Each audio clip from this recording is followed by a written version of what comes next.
Bismillahirrahmanirrahim. Assalamualaikum warahmatullahi wabarakatuh.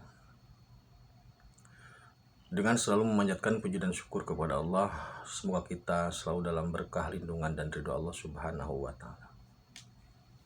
Subhanallah walhamdulillah astagfirullah wallah Allah akbar. Kembali saya dari tim Raja Wali Nusantara. Kali ini akan meneruskan terkait dengan 5 agama besar. Jadi dari 5 agama besar itu, yakni Islam, Nasrani, Yahudi, Hindu, dan Buddha.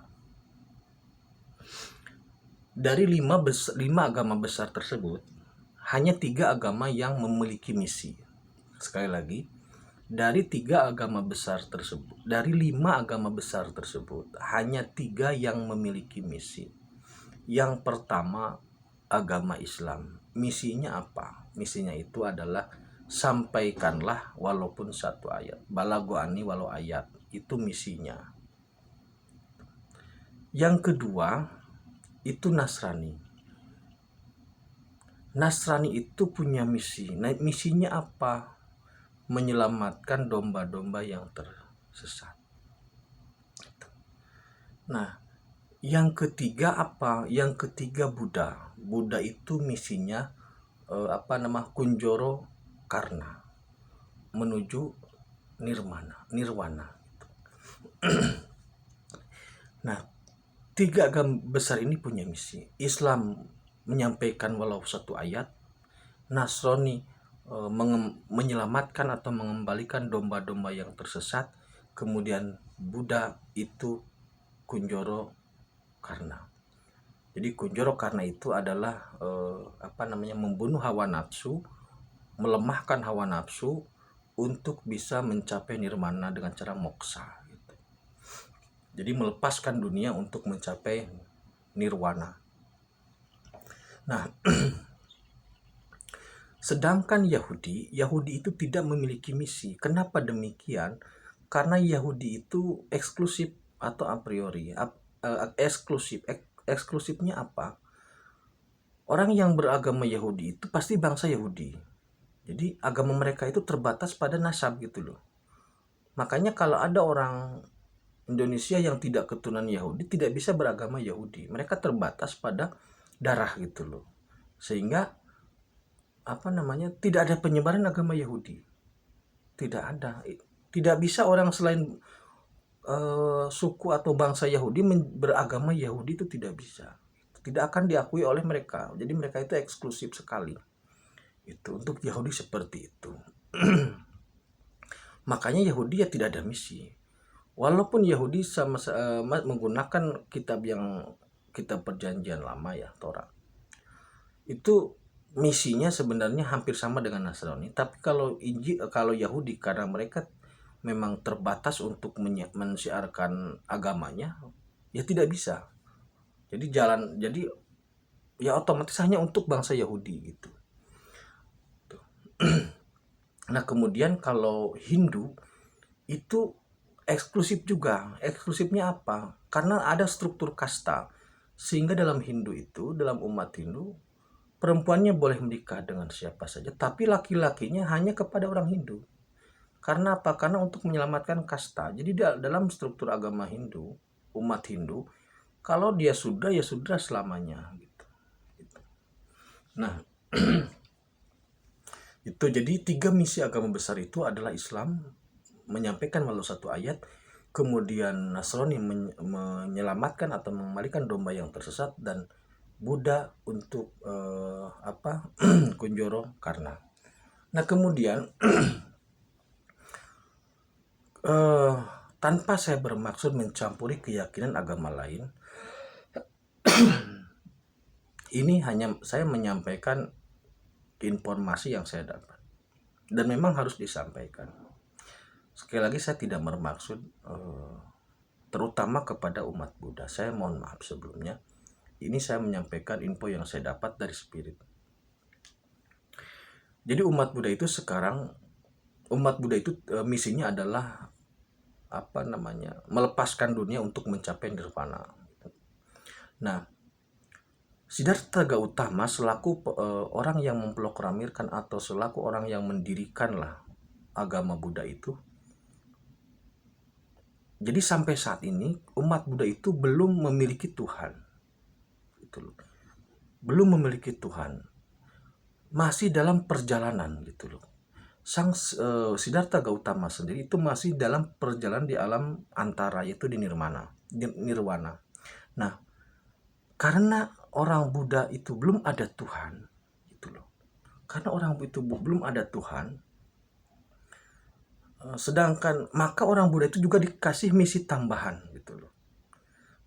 Jadi target target umat Buddha itu adalah yang pertama mencapai nirwana. Yang kedua, jika tidak sampai bisa menembus nirwana, maka samsara atau reinkarnasinya harus lebih baik. Itu targetnya. Nah, kemudian umat Buddha di spirit dikasih satu PR lagi, yaitu mencari Tuhan. Karena di zaman kebangkitan agama Tauhid nanti atau sekarang ini, itu nanti sudah saya bahas ya di video tentang menegakkan Tauhid di 5 agama itu. Nah, jika seandainya umat Buddha tidak memiliki Tuhan, maka nanti dihilangkan itu loh. Agama Buddha dihilangkan dan orang Buddha tidak mau. Jadi umat Buddha kemudian diberi misi baru, yaitu mencari Tuhan. Nah, akhirnya di alam siluman ditemui atau bertemu dengan Nabi Sulaiman. Kenapa Nabi Sulaiman ada di alam siluman? Di video saya yang lama sekali tentang 5 karisma kenabian, Nabi Sulaiman itu bertugas di dunia siluman, mengendalikan siluman. Nabi Ibrahim iblis, mengendalikan iblis. Nabi Yusuf mengendalikan jin. Nabi Daud mengendalikan setan. Nah, karena posisinya ada di alam siluman, termasuk Sang Hyang Nurcahyaning Nirmana, termasuk Sang Hyang Nurcahyaning Nirwana yang banyak sekali sekarang digembor-gemborkan oleh beberapa kalangan, itu posisinya di alam siluman dan pengikut Buddha Siddhartha Gautama. Itu saya tegaskan langsung. Nah, Sang Hyang Nurcahyaning Nirmana ini dan juga Siddhartha Gautama ini menemui Nabi Sulaiman. Tujuannya apa? Karena umat Buddha sudah mengklaim Borobudur sebagai peninggalan agamanya gitu loh, peninggalan kejayaannya. Karena sudah mengklaim itu, maka dipanggil oleh Nabi Sulaiman. Artinya apa? Dalam video saya tentang Borobudur itu buatan Nabi Sulaiman atau yang membuatnya adalah Nabi Sulaiman. Akhirnya Nabi Sulaiman mengklaim gitu loh kepada Siddhartha Gautama selaku pimpinannya dan juga kepada Sang Hyang Nurcahyaning Nirwana ini gitu. Jadi Sang Hyang Nurcahyaning Nirwana ini sebenarnya begini. Dia adalah awalnya manusia biasa, pengikut Siddhartha Gautama, kemudian moksa ke alam siluman.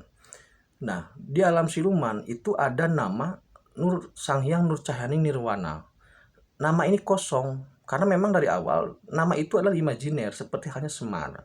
Oleh karena nama itu kosong, maka kemudian diisi oleh orang itu gitu. Jadilah orang itu sebagai yang tadinya pengikut Siddhartha Gautama itu menjadi Sang Hyang Nurcahyaning Nirwana itu.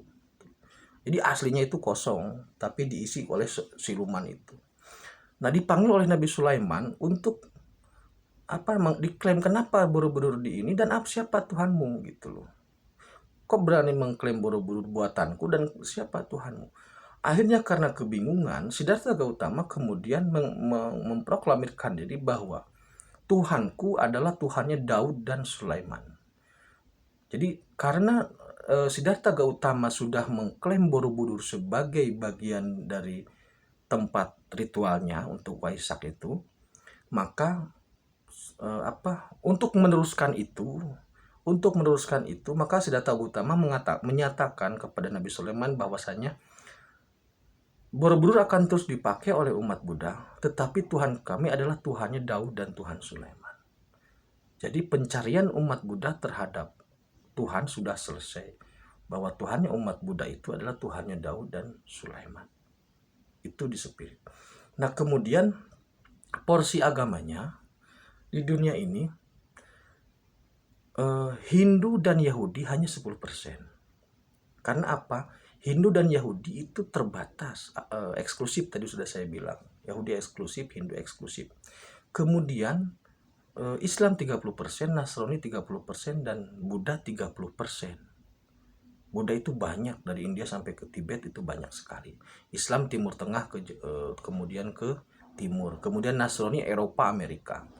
Sehingga ketika umat Buddha dipres, Siddhartha Gautama dipres, termasuk Sang Hyang itu dipres untuk mencari Tuhan, kalau enggak dihilangkan, mereka mencari dan tidak dapat. Akhirnya mereka mengakui bahwasanya mereka meminta Borobudur untuk tetap menjadi tempat ibadah umat Buddha, dan Tuhannya adalah Tuhannya Daud dan Sulaiman, Allah Subhanahu wa taala. Itu yang dapat saya sampaikan di spirit seperti itu. Sekali lagi, saya tidak bermaksud untuk menyinggung keyakinan dari saudaraku umat Buddha, tidak. Tapi fakta spirit yang kami temukan itu seperti itu, dan ini harus disampaikan. Seandainya jika ada yang keberatan dan sebagainya, mari kita berkomunikasi secara santun. Terima kasih. Akhirul kalam. Assalamualaikum warahmatullahi wabarakatuh.